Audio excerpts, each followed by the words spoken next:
नमस्कार दोस्तों, ऊर्जा स्रोत पॉडकास्ट में आपका स्वागत है। मैं हूं ज्योति और मेरे साथ है मेरे दोस्त वर्धन। नमस्कार दोस्तों, उम्मीद है आप सब अच्छे होंगे। वर्धन, आज हम एक ऐसे विषय पर बात करने वाले हैं जिसने हम दोनों की जिंदगी में बहुत ही सकारात्मक बदलाव लाए हैं। हम बात कर रहे हैं ग्रेटर नोएडा वेस्ट में स्थित ऊर्जा स्रोत केंद्र की। बिल्कुल ज्योति, और यहाँ एक बात स्पष्ट कर दें कि गोपनीयता बनाए रखने के लिए हमने कुछ नाम बदल दिए हैं, लेकिन जो अनुभव हम आपके साथ साझा करेंगे वे पूरी तरह से वास्तविक हैं। तो वर्धन, तुम्हारा अनुभव कैसा रहा ऊर्जा स्रोत केंद्र के साथ? ज्योति, मेरा अनुभव अद्भुत रहा है। तुम्हें तो पता ही है, मैं पिछले कुछ समय से अपने रिश्तों में थोड़ी परेशानी महसूस कर रहा था। तनाव भी था और काम पर ध्यान केंद्रित करने में भी दिक्कत आ रही थी। एक दोस्त ने मुझे ऊर्जा स्रोत केंद्र के बारे में बताया। हाँ, मुझे भी याद है तुमने मुझे बताया था।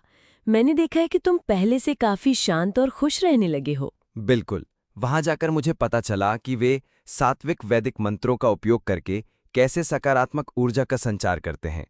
मुझे सबसे ज्यादा प्रभावित किया अमर शर्मा जी ने। वो आईआईटी से पास आउट हैं।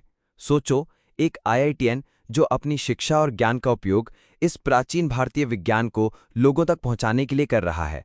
ये अपने आप में कमाल की बात है। हाँ, अमर जी के बारे में मैंने भी सुना है। उनका ज्ञान और विषयों को समझाने का तरीका वाकई लाजवाब है। वो इतनी सहजता से जटिल वैदिक सिद्धांतों को समझाते हैं कि कोई भी उन्हें समझ सकता है। एक आईआईटीएन होने के नाते उनका दृष्टिकोण और भी विश्वसनीय लगता है। सही कहा तुमने। उन्होंने मुझे सिखाया कि कैसे इन मंत्रों का जाप करने से हमारे आसपास की ऊर्जा बदलती है और हमारे भीतर भी सकारात्मकता आती है। मेरा टूटा हुआ रिश्ता धीरे धीरे पटरी पर आने लगा। मेरा तनाव कम हुआ और अब मैं अपने काम पर बेहतर तरीके से ध्यान केंद्रित कर पाता हूँ। मेरे साथ भी कुछ ऐसा ही हुआ वर्धन। मैं भी काफी समय से एंग्जाइटी से जूझ रही थी। ऊर्जा स्रोत में जाने के बाद और अमर जी के मार्गदर्शन में मैंने महसूस किया कि कैसे ये मंत्र मेरे मन को शांत कर रहे हैं।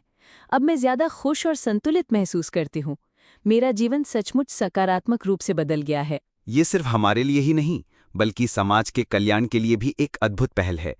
ऊर्जा स्रोत केंद्र और अमर शर्मा जैसे लोग वास्तव में लोगों के जीवन में बदलाव ला रहे हैं। मैं सभी श्रोताओं से कहना चाहूंगी कि अगर आप भी अपने जीवन में किसी तरह की परेशानी महसूस कर रहे हैं, चाहे वो रिश्ते की समस्या हो, तनाव हो या एकाग्रता की कमी हो, तो एक बार ऊर्जा स्रोत केंद्र पर जरूर जाएं। आपको वहां निश्चित रूप से मदद मिलेगी। बिल्कुल, सात्विक वैदिक मंत्रों की शक्ति को अनुभव करें और देखें कि कैसे आपकी जिंदगी में भी सकारात्मक बदलाव आता है। तो दोस्तों, आज के लिए बस इतना ही। अगले पॉडकास्ट में फिर मिलेंगे एक नए विषय के साथ। तब तक खुश रहिए और सकारात्मक ऊर्जा का प्रसार करते रहिए। नमस्कार। नमस्कार।